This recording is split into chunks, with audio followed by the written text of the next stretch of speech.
Welcome to Mid-Century Modernism with Monique, your go-to podcast for all things architecture, design, and innovation within mid-century modernism. Join me on a journey through the golden age of design, where every episode brings you fresh inspiration for modern living and unlocks the secrets of this iconic and timeless style. What are we waiting for? Let's get started.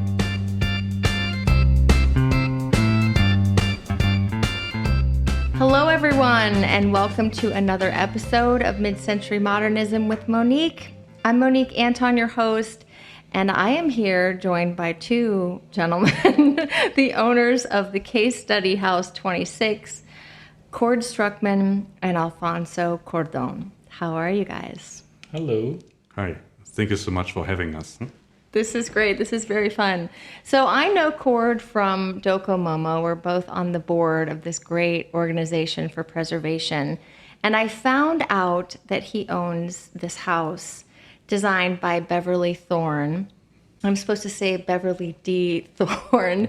And we're going to talk a little bit about that. And we're also going to talk about how they have completely restored this house themselves. So why don't we start at the beginning, gentlemen, with arts and architecture, and maybe you can give our audience a little start, the story of this great program that the Case Study architects were involved in. Sure. The Case Study House program was sponsored by the magazine Arts and Architecture. I think it ran from 1945 to 1965, and the aim of the program was really, after the war had ended, to promote new ways of designing houses, using new materials, using new techniques, and it had certain specifications. Mm-hmm. Some of them were that the house had to be less than 2,000 square feet. The idea, it was not designed for any family in particular, but it was designed for the ideal family, which was two parents, two children. And it was also the program probably responsible for creating open spaces, making use of indoor-outdoor, because all of the houses were built in California, especially in Southern California, where the weather allows to have really a great indoor-outdoor lifestyle. Yes. And those were pretty much the some of the requirements of the program. It was started by John Etensa and some of who was the editor of the magazine, and some of the best examples, at least I think, of California and probably U.S. architecture came out of the program. The first phase of the program included the Nutras, include the EMs, include those architects that are really well known. Our house is a little bit from the later part of the program, but certainly some of the best examples and some of the nicest also perhaps examples of architecture came from that program. Absolutely. Yeah. And one important detail to be part of the Case Study House program was that after completion, it was open to the public. So this was really the means to really get these new ideas, how people live with modern appliances, with the open floor plan, with the indoor-outdoor living, get it out to the public. So the houses in Los Angeles had an enormous amount of people going through them, like hundreds of thousands of people. And for our case, this was the case as well. Mm-hmm. So after it was completed, then in November 62, they had an open house where it was opened and some celebrities came and they had helicopters landing on the roof. So I think this was a chance to really get the word out and really show it not just through photographs, but really through the real example how a modern house could look like. Yes. And Thorne was the last living case study architect. He did 100 homes in California and Hawaii. And I believe he was in Hawaii when you had moved in to your home. And it's a very interesting story because you did not know much. You weren't even looking for a mid-century modern home when you found it. How did that come about? Correct. This was actually the first case study house that we saw. My background is architecture, so I did hear I was aware of the case study house program, but also thought they are all in Southern California. So yes. It became available and was for sale in 2015 after the first owner passed away. So, and it was a good chance to then really see the house. And first I was more intrigued that the pictures that they took looked unusual, still looked unusual now, Yes. even like 60 years after it was built. So we were just curious to really see the house and experience it firsthand. And so we went there, looked at it, and it was a gorgeous setting. It was a gorgeous house. And so we were very lucky that we were then able to purchase it from the first owner. And what was that experience like for you, Alfonso? Yeah, but it's the same what Cord said, right? I remember that it was after one of those beautiful California sunsets after it rains. So it was the sky was very orangey, very golden, and the house. I think that you have been to the house. Am I right? I have not been to the house yet. Well, No, we have not to change, yet. We have to change that. No. But certainly, I mean, the sunset is a very special hour in the house, and it was really love at first sight. And like me, other people can go and make arrangements to go through your website, which I'm very excited about. We should share that website with our listeners. It's actually. very. This Don't is take a pencil. It's easy to remember. So we were lucky that we could get the domain casestudyhouse.com. Yes. And we just like to research the house and document it and share it with the public. So we have the casestudyhouse.com website where you see a lot of historical documents, the drawings, photographs. And we get a lot of inquiries, especially from academics from all over the world who are inquiring to really get high resolution pictures or do some studies, Yes. which is always very nice to really Yes. share this information with them and also kind of see how they see it. So we had a lot of students writing thesis about them, and they do a lot of research, more sometimes than we ever did, and they're great examples of how they perceive the house. Wow. I think that you both are the ideal, almost a dream buyer for someone wanting to preserve selling their mid-century modern home. You are the dream stewards of this architecture. So you both did the complete restoration yourselves. You did all the work yourselves through your architecture background. How did this go? I mean, was this an absolute nightmare, or Can we just ourselves? No. Makes it sound like we did it with our own bare hands, which was not the case. Yes. But we found very talented people, and the house really. I mean, we were lucky when we purchased the house; it was in really good shape. The prior owners really never made any modifications, with the except of the kitchen that was really remodeled, and it was no longer in its original shape. But other than that, most of the stuff that we have done, it's purely cosmetic and purely for heating preservations and things that need to be done. But none of the work has been really changing the plan or the design, the original design of the house. Yeah. When most of the restoration and renovation, they really had a functional purpose. So it was not really done from an aesthetic background that we liked a certain color or a certain faucet or doorknob. It was really all driven by the function that it was built in the 60s. So there were certain kitchen aspects, like an indoor barbecue grill that maybe wasn't even never used, definitely would have never been used by us. So we changed something in the kitchen as well to really see how we can energy-wise improve the performance of the building. So, and I think we tried, of course, then to do this in the least visible or kind of impactful way. And so I think kind of we liked the house as it was and just really made it that it can continue to serve living as a purpose, that it can serve this purpose very well. That's right. I like when you said that you had a payback from really doing the work to bring the original back. You mentioned that you bought other pieces from different countries when they broke.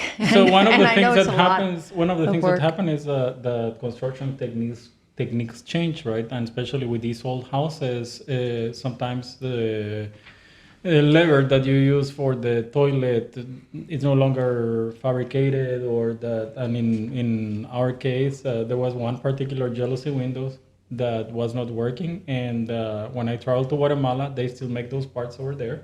I purchased it and then I brought it back. And like that, many times we have really had to wait a long time to find a piece, or eBay searches that had taken us a long time to find the door handle or that special piece that is no longer being made. What was the hardest part of the restoration? I know you're each going to have your own. Living without a kitchen for like 2 months. No. And this was cooking on a camp stove and a camping grill. And this was a fast project for us. So, no, I think really it's really hard because all the parts and pieces are quite unusual. So we have a steel kitchen. So we have single pane glass. So I think a normal contractor wouldn't be helpful with their recommendations how to really just change something. We spoke with a lot of people. I think this was maybe the most difficult thing, to really find people to speak with, how we can retrofit some glazing, how we can improve the sliding doors. And some people are able to help us, some not. And I think a good example is then the kitchen. So I think because we have a steel kitchen, which was not uncommon, but I think not common today anymore. So to have it repainted and recoated, we had to really find a body shop who helped us with it. So we were taking a door out and going from body shop to body shop, telling them we have a full kitchen that we'd like to have remodeled. And I think most reactions were a little bit they were quite confused what we are really having. Right. But we found one at the very end. It just took us a while. Yes. Well, people think we're crazy here when we ask them to put in Formica in the bathrooms or, to keep the original. People look at you as if, what's wrong with you? Aren't you living in the present time? I think that's one of the hardest things for homeowners to do. What are your favorite parts of the home?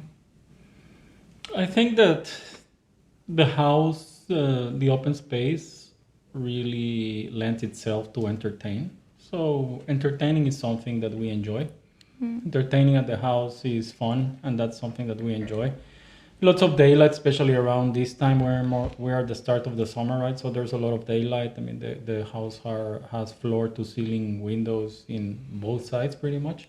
So there's always light coming in, and I do think that at the end, it's really the personal memories and those things that you end up enjoying the most. Mm-hmm. What about you, Cordon?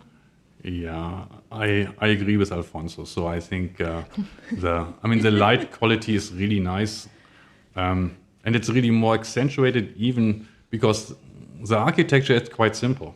So it's very minimal. We just have a few materials there, but we have a lot of glass, a lot of windows on all four sides. So basically every morning you wake up and go into the kitchen or bathroom, the light comes in some angle, and this really brings the buildings to life, which is always unique, more than almost the architecture steps back. And then it's all the connections that we made over the last 8 years. We have been living there since at the end of 2015. So events like this that you invited us to your podcast, all these connections are quite not something that we could have envisioned, and we like this a lot. That's beautiful. So I always look at Beverly Thorne's work as the most risky, as the most daredevil. I would call him a risk taker, building these homes cantilevered over cliffs and, impossible properties to build. A friend of mine owns one of his designs here in Portola Valley, and you literally walk straight down this hill into the front door. So what are some of these features that you have learned about his work and some of his style? Or what do you respect most about his work? I think, as you said, he liked to build with steel more as a necessity because he really looked for difficult sites. And these are the sites that developers or other builders don't want to build on. So he really had this niche there in finding these basically really unbuildable areas, like on a rock, over a creek, etc., and was able to build a house. So with the use of steel, because you can have these really nice long spans. And this was very difficult for him, and not for him, also for contractors. So he really had a niche and was not so well known, because we even get it today. If we want to buy a piece of steel for the garden or something, people just look at us. So, and I'm sure when he asked, he needs a 60-foot beam, I'm sure you don't find many contractors who are doing it. Right. So, and he was able to get it built, and even in a very aesthetic fashion. So there are other steel houses here in California, but how he used the steel that it's even aesthetically pleasing. This is really, then it becomes really an art. And often he really worked and helped the contractor how he wants the steel mills grinded down and how the wells should look. So he was really hands-on and really showed the contractor the quality that he expected. And this made him really quite an outlier in the design and construction industry, that not many people knew him. And even all the architecture books, and there are many of California architecture books with buildings after World War II, like all the Eichlers or then Turnbull and Escherich. He never shows up because he didn't really cared about getting his name out. And looking back now, these are some of the most outstanding examples of Northern California architecture. I agree. Really bold, beautiful designs. I know he gained a lot of fame after he worked on the Brubeck house and working with, the famous jazz musician David Brubeck. But you had an insight into him as a person, not wanting to just do homes for famous people, but he wanted to build, really, really good works for, average people. And he changed his name. Do you want to share the story about the fame And he really liked to work for friends and family. So even the Brubecks, they knew each other from a jazz club on the UC Berkeley campus. So he was really a friend. And he wasn't famous at that time when they started to, again, with the Brubecks, finding a lot that was really unbuildable because it was basically a rock. So, and then he built a house for them. Brubeck became famous. And then the house became very famous because it cantilevers out like 20 feet over the rock. Quite impressive. But because it became so famous that people thought he is only building for rich and famous people. And then he feared, and maybe it also happened that people didn't call him. So that's why he changed his name back to his kind of birth name, Beverly Thorne, from David originally, and had his phone number unlisted, and then continued to build kind of under the radar screen, under the name Beverly Thorne, and continued to build houses for friends and family. We have been visiting many Thorne houses because we are quite curious how his other houses look.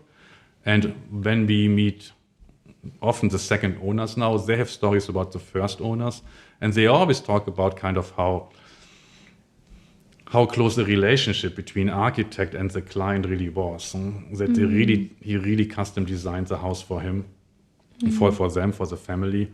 And as a fact, then they lived in those houses for a very, very long time. Those houses are not for sale very, very often. That's right. So you're involved with preservation. Obviously, Docomomo is important to both of you. I've seen both of you supporting and, advocating for people to preserve this architecture in these homes. What does this mean to both of you? Maybe I'll start with you, Alfonso. I think that we're very lucky to live in an architectural space like we do, and I mean, obviously we're the owners, but we consider ourselves more stewards of the house and try to preserve it for as Cord mentioned earlier, architects, students, and designers, right? For people who are interested in seeing this great example of 1960s architecture. So it's rewarding, right, to see people that come they traveled half the world. I mean, we have a group of people that came from Danish, no, Dutch Dutch, architects. yeah, a group of Dutch architects that came to visit the house, and they traveled the world to see it. I mean, people from Latin America. So it's always very worth to see the interest that the house still gets, even after 60 years. Wow. And you, Cord? Again, it's the same. So it's a wonderful place to live. So and it's more than just a place to live. So it has all the history and the background there, and I think this makes it special. So I think we just like to share it, and we know something about the house and the times when the house was built, and we meet a lot of people who also know something that is very interesting to us. So. One of the interesting things of the house is that it came from the 1960s, right? And a lot of things happened in the 60s, 70s, and 80s in California. So that has also made us more aware of what happened, stuff that is still happening today, and that social issues that we still see today, right? One of the things that the program tried to do was to alleviate the housing problem that existed in the US and in California after so many people were moving. And as you can see, I mean, we're here 60, 70 years later and the problem still persists. But again, I mean, living in a house like that one makes you more appreciative of architecture and creates a responsibility on you on trying to preserve it for others. Absolutely.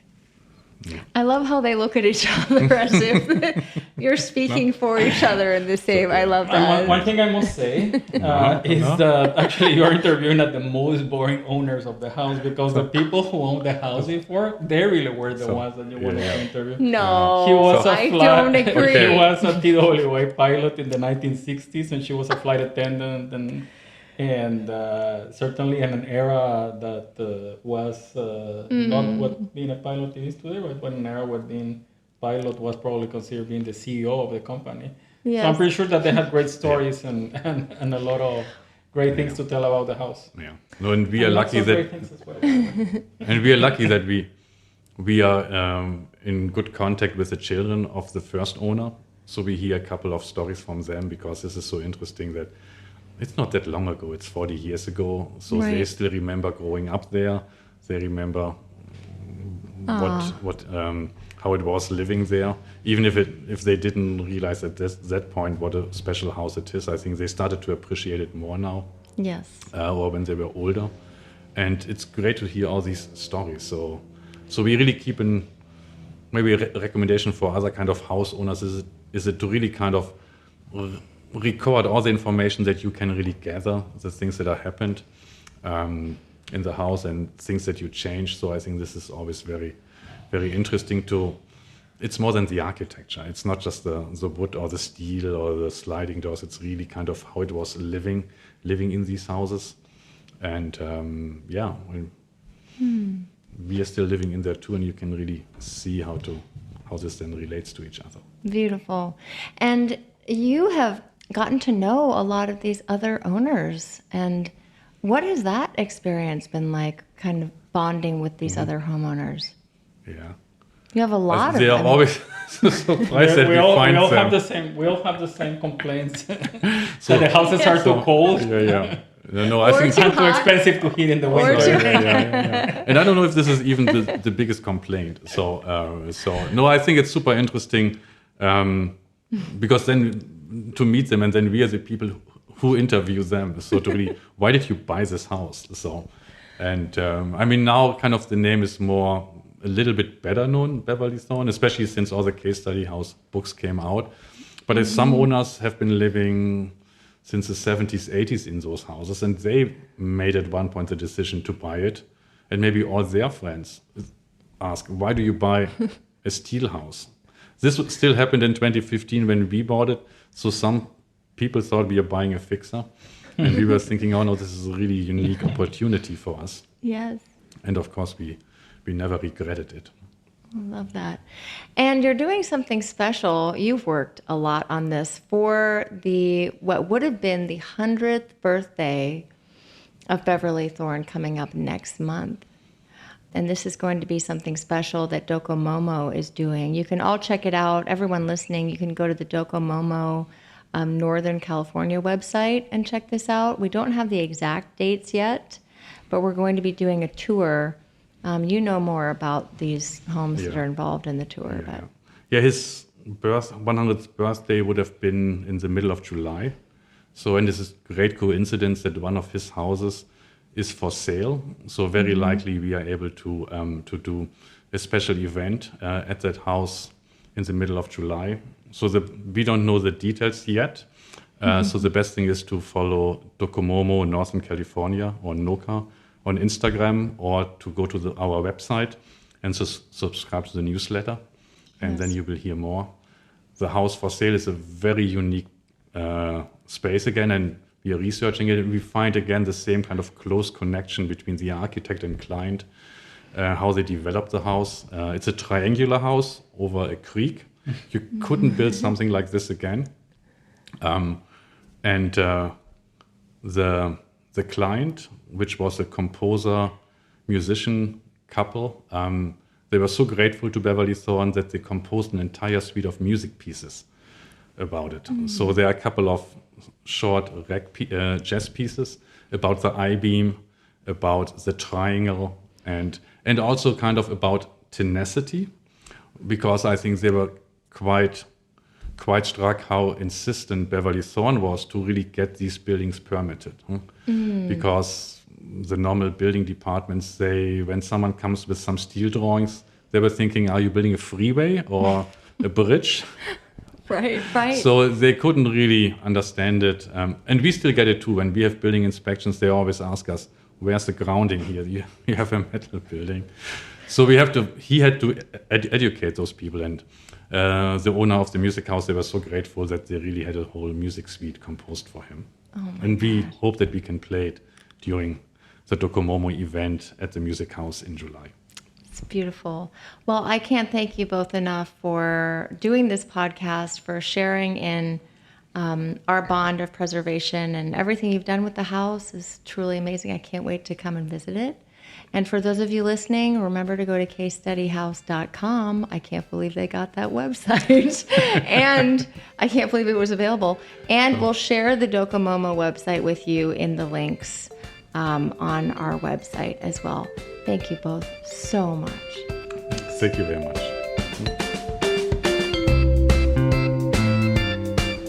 Thanks for tuning in to today's episode. I hope you had as much fun learning about the world of mid-century modernism as I did. You can also catch the show on my YouTube channel, where we walk through some of the most stylish mid-century modern homes in California. Just search for Mid-Century Modernism with Monique and hit subscribe. Don't forget to subscribe to the podcast and leave me a comment to let me know what you think. Your feedback helps me make the show even better. Thanks again for listening, and we'll see you next time on Mid-Century Modernism with Monique.